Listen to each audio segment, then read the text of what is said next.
Oke, ada masuk ya.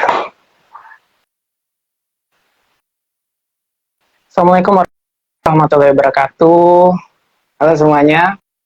Ini pertama kali saya diundang oleh Pontianak Bersinar sebagai narasumber.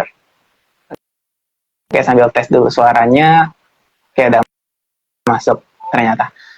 Nah, pada pembahasan di malam hari ini, sebenarnya terima kasih juga karena dari Pontianak Official telah mengundang saya sebagai narasumber yang dimulai dari pertanyaan sederhana, mengapa sih anak muda itu tidak mengenal yang namanya self-love atau jati diri mereka sendiri dan bagaimana caranya mencintai diri mereka sendiri yang pada akibatnya nanti di akhir daripada gejolak emosi mereka akan menimbulkan efek-efek yang seharusnya tidak demikian. Contoh, ketika orang-orang atau anak muda ya, kenapa anak muda nanti mungkin akan saya jelaskan, bukan berarti kayak orang yang sudah dewasa, orang yang sudah senior juga nggak punya emosi, bukan. Tetapi saya cenderung fokus dulu ke anak muda, karena anak muda ini mereka kan pionir, penerus bangsa.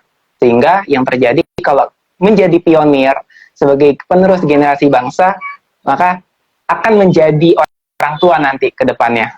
Dan ketika sudah menjadi orang tua, terus menjadi figur yang baik bagi anak-anaknya, maka contoh, kalau orang tua dulu ya, saya pernah punya gambaran tentang hal-hal negatif.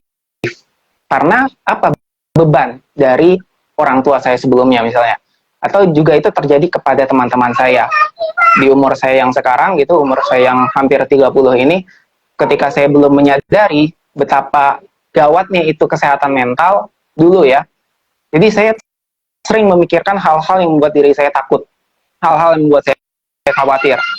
Nah, bagaimana jika kalau ini bisa kita cegah dari muda, dari anak-anak muda ini ya, udah bisa kita cegah, terus bisa kita netralkan emosinya, beban-beban yang selama ini menghambat pikirannya, perasaannya, traumatik, beban emosionalnya, sehingga yang terjadi pasti nanti akan menimbulkan efek-efek yang baik itu. Nah, kita lanjutkan ke tadi ya. Kenapa orang tua, kenapa anak muda bukan orang tua? Karena anak muda ini yang sering salah paham terhadap orang-orang yang lebih senior dari dia. Termasuk juga mungkin bawaan dari lingkungan dia, orang tua dia yang membawa atau membuat dirinya jadi trauma tanpa disadari. Jadi kalau kita ngomongin tentang pikiran dan perasaan, pasti ada hubungannya dengan bawah sadar. Bawah sadar itu apa? Bawah sadar itu kenapa disebut bawah sadar? Karena kita memang tidak menyadari betapa pentingnya. Kalau kita tidak sadar, maka akhirnya ya kita jadi nggak sadar apa yang kita lakukan, perilakunya kita, dan lain sebagainya. Otomatis padahal perasaan dan pikiran itu saling terkait, saling terkoneksi. Barulah nanti ke tubuh. Misalnya kalau orang stres, depresi, pasti muncul rasa sakit kepala, aduh sakit kepalanya, atau sakit GERD. Orang pernah bilang tuh sakit GERD. Itu kayak lemah, tapi disebabkan oleh gejala mental. Jadi namanya psikosomatis, begitu. Nah, kita akan masuk pada topik pembahasan utama, yaitu self-love untuk generasi muda. Karena generasi muda ini merupakan pionir untuk kita didik, untuk kita raih potensinya agar bisa menjadi figur orang tua yang baik nanti kalau punya anak. Karena berdasarkan pengalaman pribadi saya, ketika saya itu menangani klien mulai dari anak muda hingga orang tua, contoh yang sudah lebih senior dari saya, misalnya 20-30 tahun dari saya gitu, masalahnya tetap sama. Kurang lebihnya, mereka punya trauma, punya beban yang jadi akhirnya terjebak di sebuah zona waktu gitu. Nggak maju kehidupannya, tidak berkembang, karena masih ada beban perasaan, beban mental, beban trauma, beban emosional. Sehingga apapun yang terjadi dalam kehidupan dia, dia selalu menyalahkan keadaan dari masa lalunya dia. Jadi ketakutan terhadap akan segala sesuatu yang mau terjadi untuk masa depannya dia. Nah, ini kan bahaya ya. Selama kurang lebih 10 tahun saya di dunia terapis holistik di pengembangan diri, maka saya juga bercermin dari saya sendiri. Kan saya pernah muda, pernah usia belasan, pernah usia 20 tahunan. Dulu ketika saya mengira hidup saya baik-baik aja, ternyata saya menyimpan gudang, bagasi, emosi yang menyebabkan diri saya hampir bunuh diri, kurang lebih gitu. Oke, contoh ekstrimnya begitu. Tapi gimana kalau ada anak muda yang tidak sampai bunuh diri, tapi dia merasa stres, merasa depresi dengan apa yang terjadi dalam keluarganya dia, apa yang terjadi dalam lingkungannya dia. Sehingga misalnya menyebabkan dia jadi antisosial atau introvert, extrovert, itu kan sebenarnya bukan dari bawaan lahir dia, sebenarnya itu kan dari lingkungannya dia aja menyebabkan dia jadi introvert, kayak nggak mau, susah, atau jarang berkomunikasi, bersosialisasi yang introvert. Yang ekstrovert juga ada yang terlalu dia ekstrim, dia mengekspresikan segala sesuatu bentuk dari emosinya dia. Yang mana sebenarnya ini juga bahaya. Nah, saya mau jelasin sedikit tentang bagaimana sih kita mengekspresikan emosi. Yang pertama, ketika ada seseorang yang mengalami gejolak emosi, pasti yang pertama kali, kalau misalnya dia tidak mau mengekspresikannya, tidak mau mengikuti alur daripada apa yang dia rasakan, dia pendam ke dalam. Dipendam, coba bayangin dia punya masalah banyak, dia punya tekanan batin, dia punya luka batin inner child, dia punya masalah-masalah yang terkait dengan beban emosionalnya dia, lalu dia pendam. Coba setahun, 2 tahun, menahun, apa yang terjadi kira-kira? Pasti bisa depresi. Terus nanti akhirnya timbul psikosomatis, timbullah gejala-gejala penyakit fisik yang akhirnya menyangkut segala sesuatu yang berhubungan dengan realita hidupnya dia. Kan begitu. Itu baru dari satu emosi, baru dari satu cara dia menangani emosi, yaitu dipendam. Ada yang kedua. Yang kedua itu adalah dengan mengekspresikannya secara destruktif. Contoh, marah. Bukan berarti marah itu adalah sebuah sikap yang negatif. Kalau marah itu dia, misalnya kita marah karena negara kita, negara Indonesia tercinta kita dilecehkan atau mau dijatuhkan, dihina. Kita marah, tapi marahnya itu dalam bentuk sikap, bukan emosi. Kalau emosi, ini bisa destruktif. Jadi kalau kita mau melepaskan sebuah emosi, itu mudah caranya, nanti kita lepaskan. Di akhir sesi ini, kita akan jelaskan. Tapi, kalau kita tidak mau melepaskan beban yang akhirnya kita ekspresikan terus-menerus, maka akibatnya jadi apa? Jadilah sebuah pribadi dari diri kita.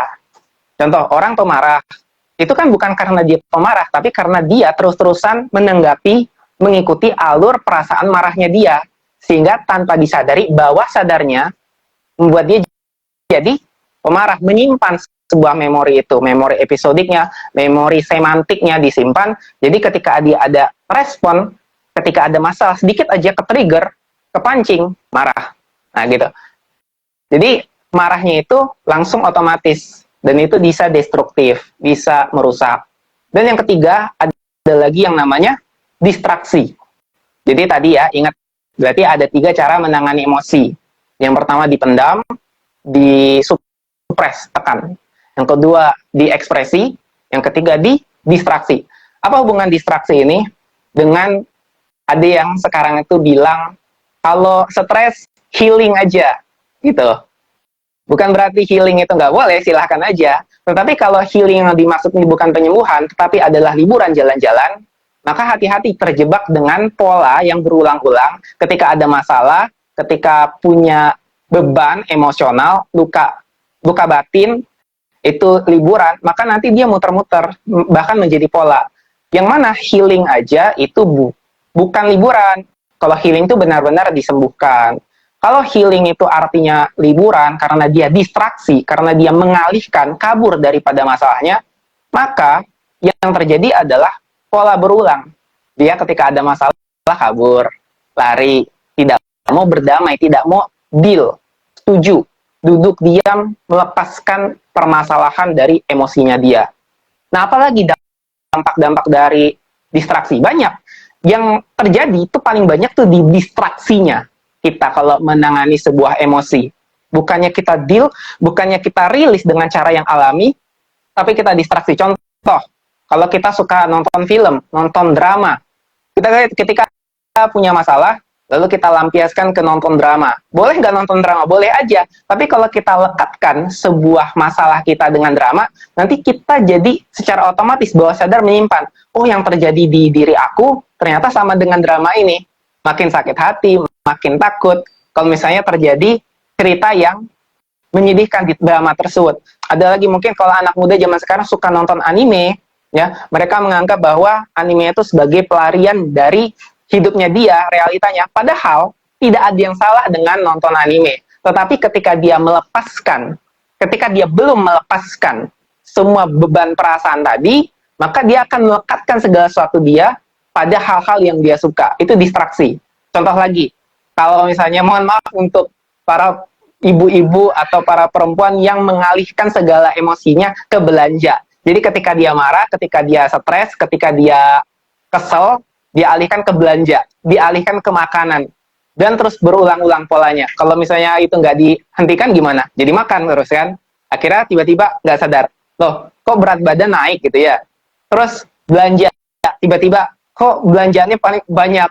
Iya kalau uang sendiri, kalau uang suami ya gimana gitu. Nah, oleh karena itu, banyak dari kita yang belum menyadari tentang betapa pentingnya kesehatan mental.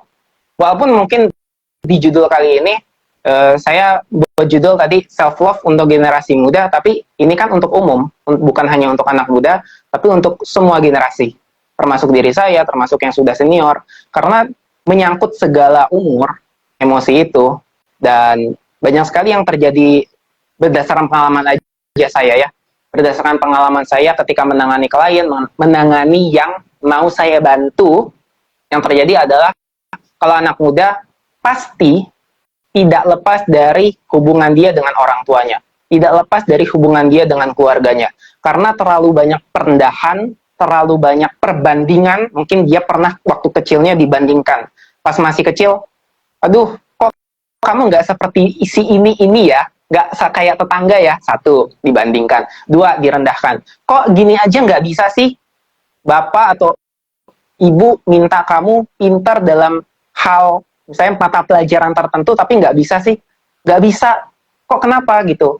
Ditanya. Terus anaknya juga karena dia nggak ngerti kenapa orang tuanya begitu, padahal setiap anak punya bakatnya sendiri, punya keunikannya sendiri, maka dilekatkan lagi dengan konsep, yang mana konsep itu belum tentu cocok dengan anak tersebut. Mohon maaf, kira-kira misalnya saya dulu paling sering dibandingkan, lihat yang tetangga ini pribadi aja, saya bongkar sedikit pribadi saya. Kalau kamu ini bukan bermaksud merendahkan, sekali lagi mohon maaf, sebuah profesi, sebuah pekerjaan tertentu, tetapi ini yang salah itu adalah perbandingannya. Contoh, kalau kamu bukan PNS, kamu bukan berhasil, gitu. Nah, coba bayangin ketika seorang anak ya, terus dia dibanding-bandingkan seperti itu, apa yang terjadi? Sebuah perendahan, sebuah rasa kekurangan yang terus melekat dalam diri dia dan tidak dirilis karena tidak tahu cara melepasnya, dan dipendam, akhirnya tanpa disadari diekspresikan dan didistraksikan. Jadi ketiga hal ini terus-menerus melekat di dalam dirinya dia, dipendam, diekspresikannya pun dalam bentuk yang lain. Akhirnya menjadi sebuah program dari bawah sadarnya ke hal-hal yang negatif. Karena pikiran itu secara otomatis dia self-indulge namanya. Ketika dia punya beban, punya masalah, untuk survive, untuk bertahan hidup, alam bawah sadar itu akan mengira bahwa yang paling cocok itu adalah hal yang paling mudah. Nah, hal yang paling mudah ini biasanya cara-cara instan, cara-cara praktis. Dan ketika itu dilakukan oleh pikiran, dan akhirnya menjadi program dalam bawah sadarnya, maka terkesan negatif. Walaupun kalau kita lihat dari sudut pandang mental, kesehatan mental, nggak ada negatif positif. Kita lihat hikmahnya, kita lihat kejadiannya, kita lihat akarnya, masalahnya, lalu bagaimana cara kita bisa merecovernya gitu. Karena kalau kita ngomongin lagi negatif, nanti dia merasa lagi, oh ini bersalah. Pertama harus sadar diri dulu. Ya, makanya self love itu pertama harus mengenal dulu jati dirinya yang sejati, dirinya sendiri dulu, baru bisa dia mencintai orang lain. Nah, kasus lagi anak muda, gini ya, masih muda gitu, Terus dia merasa kesepian. Nah, merasa kesepian ini kan karena faktor tadi ya, karena faktor rasa kekurangan, pendaman rasa emosi yang belum terselesaikan, belum dilepaskan, kesepian, belum merasa komplit, belum merasa enough.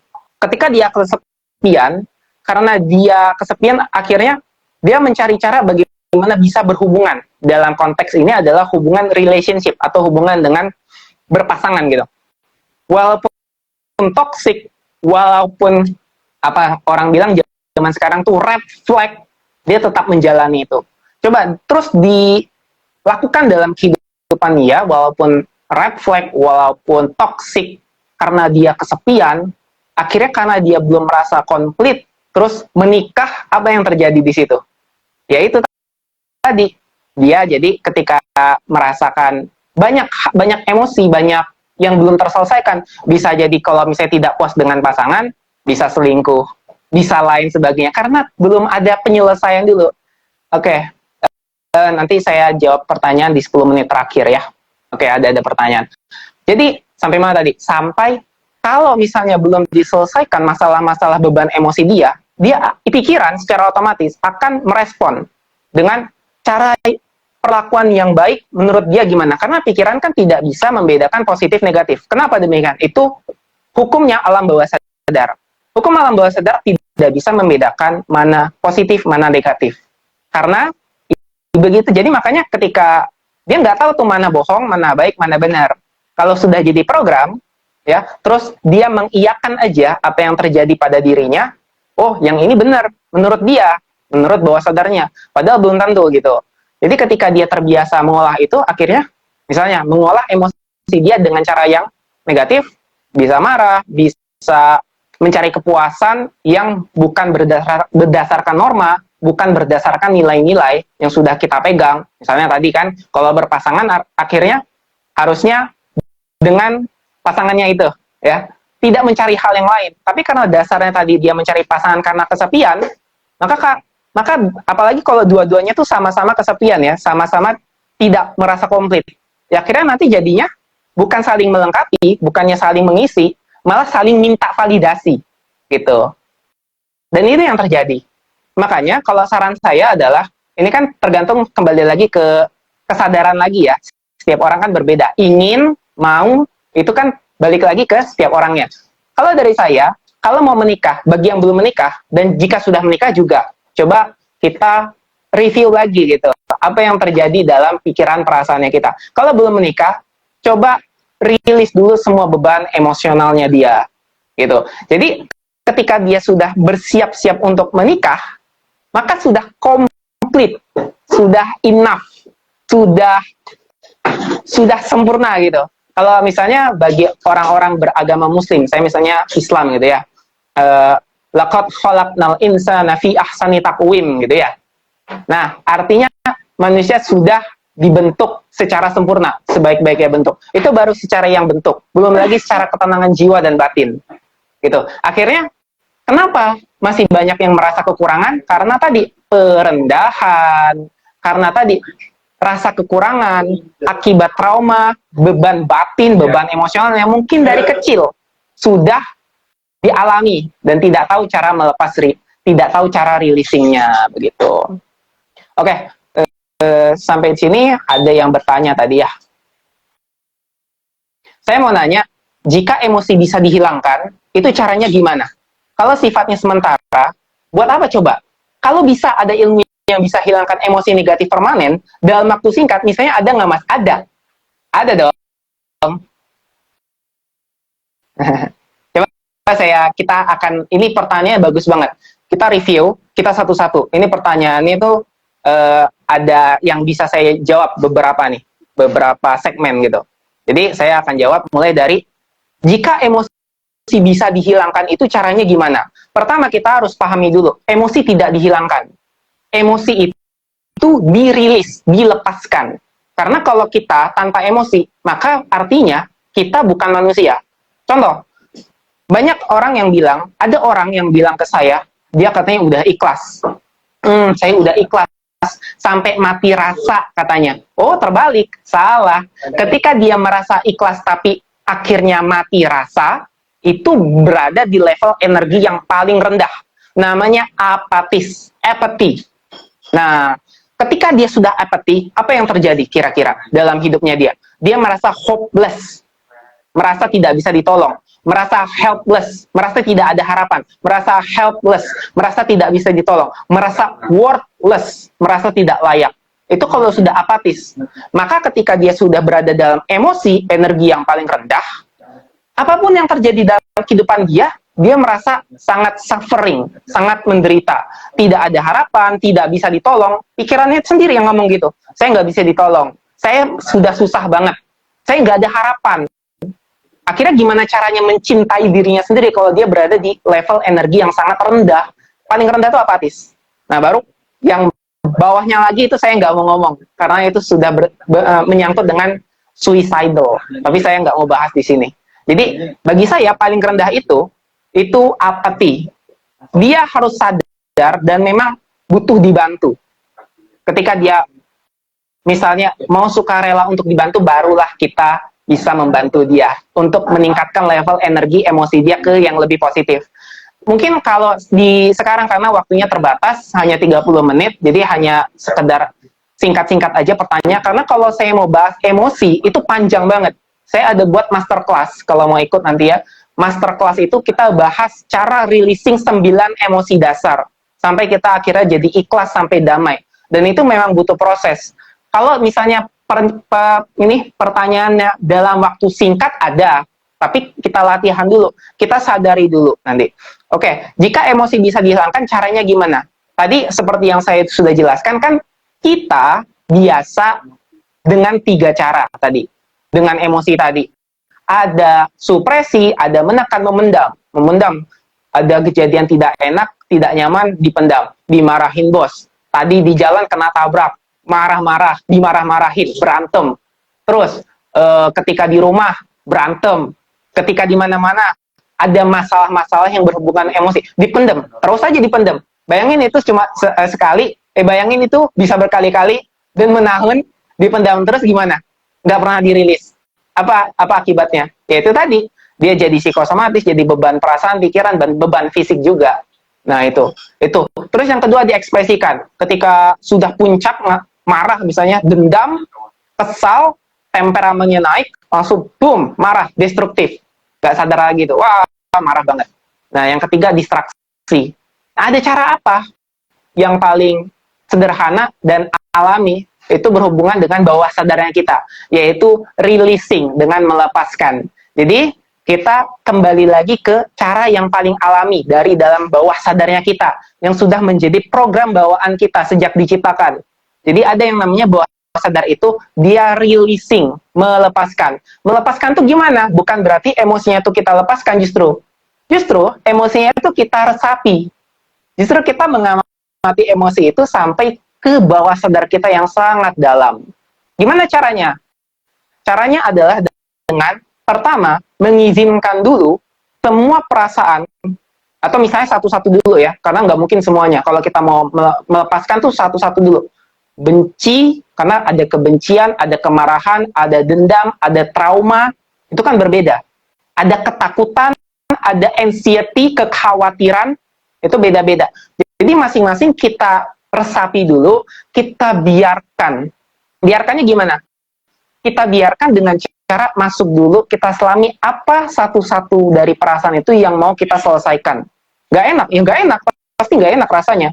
Diingat, muncul gambarnya, muncul kata-katanya, muncul suaranya, pasti, karena itu adalah kejadian yang sudah terjadi di masa lalu.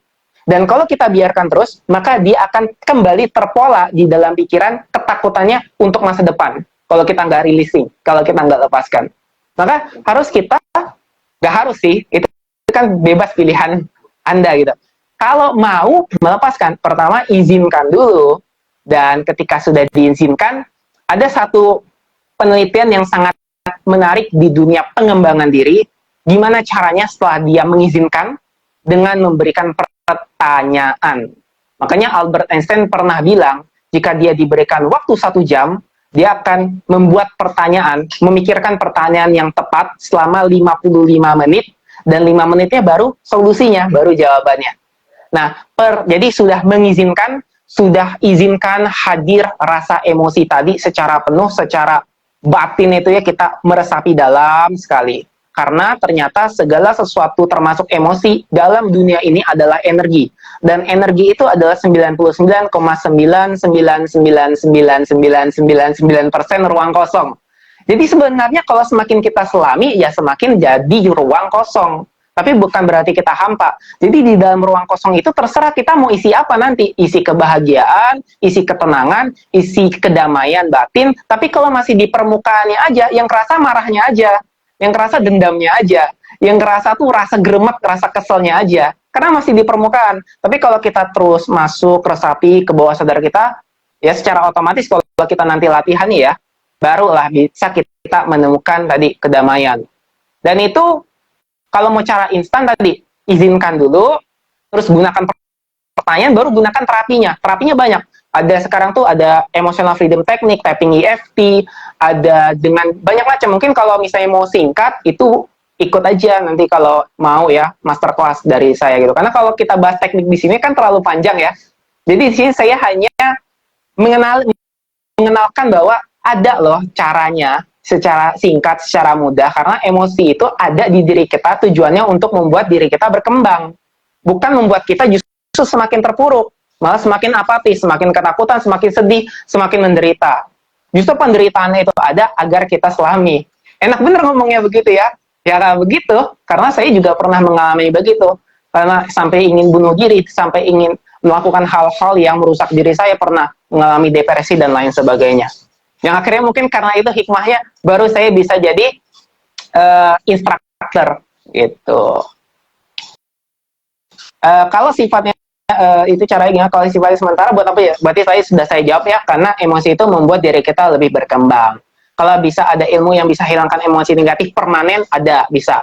Kalau mau saya sebutkan ilmunya apa aja, hipnoterapi, NLP, Neuro Linguistic Programming, dari segi pikiran, karena pikiran dengan perasaan, dengan tubuh itu satu kesatuan yang tidak dipisahkan. Kalau misalnya Anda itu paling cocok dengan segala sesuatu yang berbau logika, statistik, yang menggunakan akal pikiran. Itu paling cocok tuh hipnoterapi, NLP, terus ada lagi yang disebut dengan EFT, Emotional Freedom Technique. Nah, itu gabungan juga dengan perasaan. Ada lagi kalau misalnya mau yang benar-benar intuisi, yang benar-benar kesadaran. Tapi itu lebih ke orang-orang yang mempercayai bahwa segala sesuatu itu bersifat netral, energi, seperti mindfulness. Ilmu.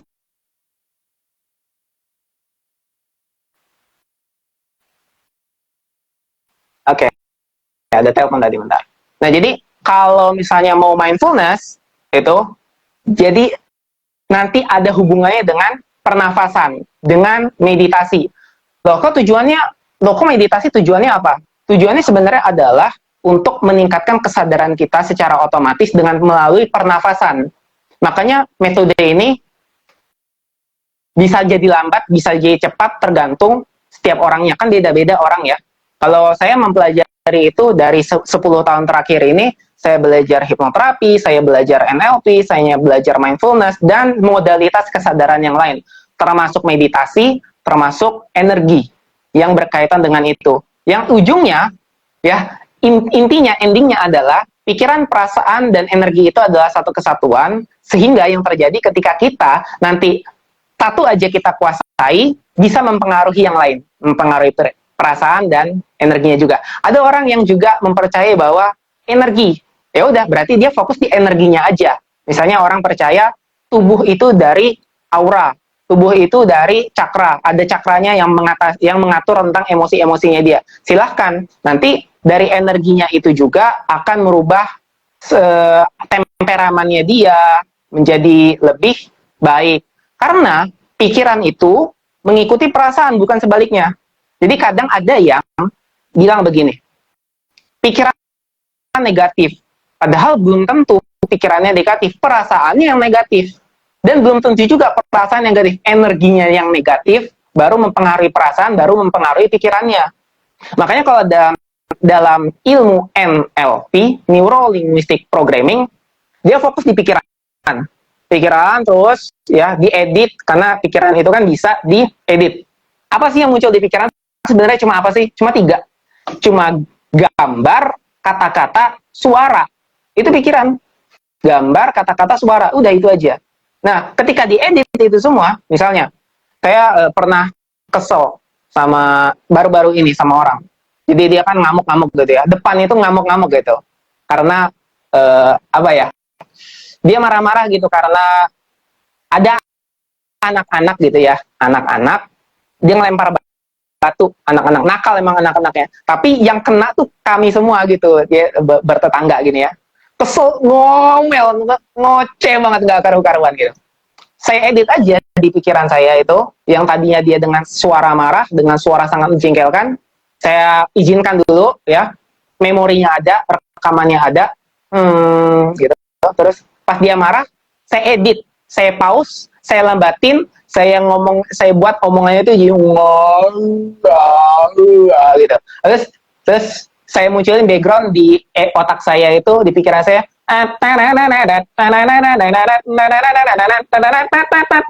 gitu. Dan itu bisa terjadi kalau misalnya sudah kita belajar namanya NLP, Neuro Linguistic Programming. Kalau mungkin sekarang kok susah, ya susah, mungkin belum latihan. Nah itu ada, itu kalau belajar di NLP. Ada juga hipnoterapi. Hipnoterapi itu hipnosis ya. Hipnotis itu orangnya. Ada hipnosis, ada hipnotis. Kalau hipnosis itu ilmunya.